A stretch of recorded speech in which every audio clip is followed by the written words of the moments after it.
Public trust is a belief that activities are consistent with social expectations and the values of the community and other stakeholders.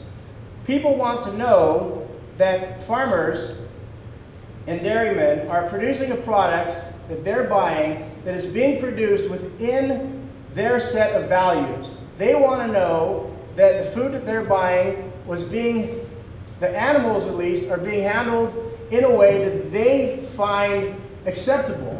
If they think for a minute that we're not handling the animals that fits within their values, then they're going to turn from us and they're going to go somewhere else.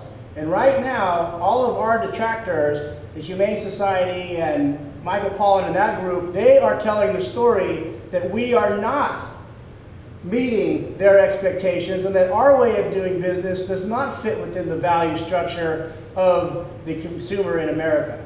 We know that we do fit this. So how do they know? How do they know that we do? It's the same thing. We have to tell the story. They are only going to listen to the story if we as producers tell it. So this just shows the difference between social license and social control. Okay, social license is something that the industry looked like about 25 years ago. Back when dairies could pretty much do whatever they want.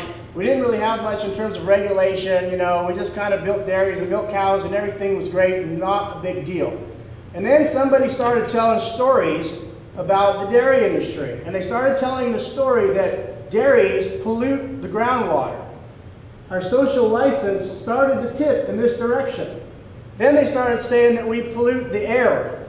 Then they started saying that we are causing global warming. And then now they're saying that we're inhumane to animals and that antibiotics in milk is bad for us. And all of this has moved, these stories that have been told about us has moved our scale to social control, one of regulation, legislation, litigation, and compliance. So we live now here. We used to live over here, now we're here. So it's our responsibility now to move this back over here, okay? And the mission of this organization is to build consumer trust and confidence in the contemporary food system by sharing accurate and balanced information. So we need social media to share the information, correcting misinformation.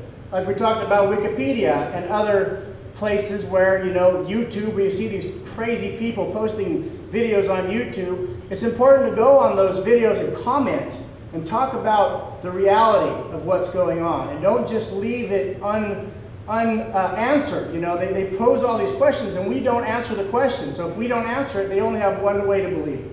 Modeling best practices. This is something like Barbara, when she's showing video of what she's doing on the farm on a daily basis, she's modeling best practices. She's showing that what we do is consistent with the values of our consumers.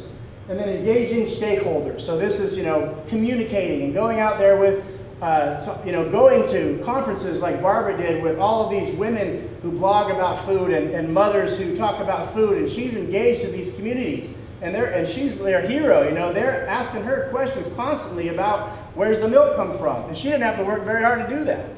You know, and now she's, you know, the one who's out there providing information to these thousands of women.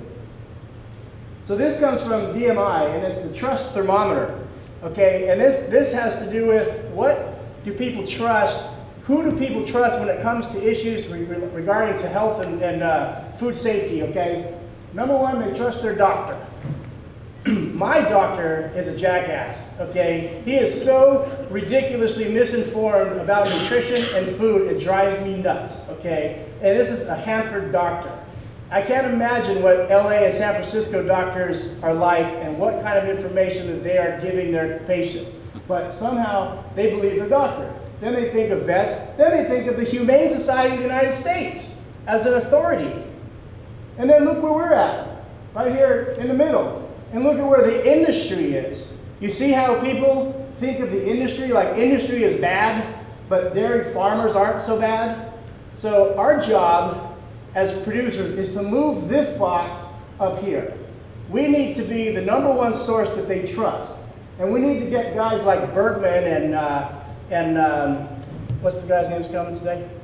David Martosco. He's talking tomorrow, I think, right? Martosco. And they need to show who the Humane Society of the United States really is and move them down here with PETA where they belong. You know, and this is where social media is going to help move us up. And we need to work in advertising. You know, we can't give up on advertising. We got to bring it all together, but we can't ignore the social media part. Okay, so now we get to the final section here of how can you join the conversation. So now that you guys are all fired up and ready to go out there and take it on, how do you do it? The first thing you do is start by engaging other farmers. Start listening and talking to other farmers that are talking online and find out what the issues are and where you need to be to help communicate in this sort of a battle. I mean, there are people out there that view this thing absolutely as a war. There are generals in this war, there are lieutenants in this war, there are field operatives in this war, and there's literally a structure of hierarchy of people. And if you wanted to get involved in that, you can. If you don't want to get involved with that and you just want to talk to your friends, that is absolutely fine and just as good. The next thing is, so learn the issues and then share your story with the people who buy your products, you know. So start with your friends. Tell your friends what's going on. If your friends think it's important, they'll pass it on to their friends, and they'll pass it on to their friends, and so on and so on. And remember, I don't know if it was a pantyhose commercial or something, tell a friend and a friend and a friend and a friend. So Facebook is probably the easiest thing to start, okay? If you're interested in it, I would say sign up on Facebook, call, you know, email all your friends, find out, Facebook will find all your friends for you. All you gotta do is upload their email addresses and it'll connect you to all your friends. And then start searching your friends' friends for more friends. That's essentially how you do it. But within Facebook, there's 4 different ways of putting a group together. So Facebook is about groups and groups within groups. And so there are friends, which you're connected to directly. There are fan pages, which anybody can connect to, which is essentially a conversation around a specific topic. Groups, same kind of deal, and causes. Okay, this is an example of like my home page here, and you see I have, you know, my list of friends over here, and this is stuff that's being posted to me and that I'm posting on my wall, and you know, and here's, you know, Dick Cheney and some sushi and whatever. So this is what Facebook essentially looks like. And if I want to write something, I just type in there and we'll do something like this at the end. There are also pages, so you can become a fan of all kinds of things. You can become a fan of people, of a group. You can also become a fan of concepts.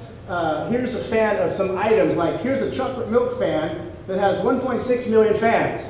There's 1.6 million people talking about chocolate milk in here.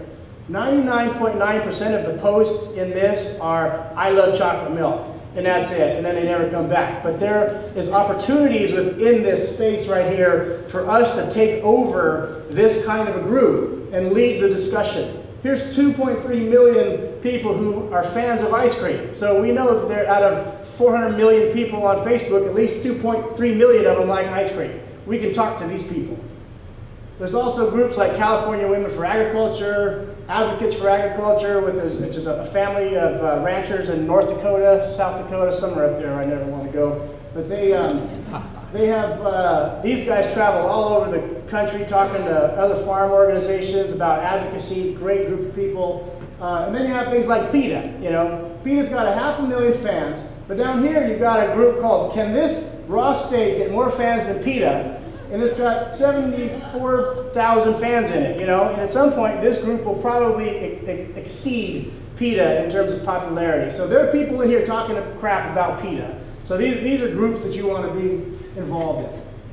These are groups. Those are pages, these are groups. It's all the same. I don't know why they even have different names, but these are wider groups. So when you're talking to just your friends can see you. If you want to have a conversation with a larger group, you join a group. So you got things like I Love Farmers, Sick of the Media, Bashing American Ag, Stop the Humane Society, I Support Dairy, HumaneWatch.org. This is Martosco's gig. He's on Facebook and is blogging. He's got Twitter. He's doing the whole thing. This is a cause that I put together a couple years ago called Save California's Milk Supply. This was set up originally to counter Dean Flores' bill to depool California milk. We've got 4,200 members in this group of people who support us, and we send email out to them and directly communicate with them when we need action. This is an action group, so if I'm trying to get people to write letters to their assembly member or whatever on a bill, then I go to this group.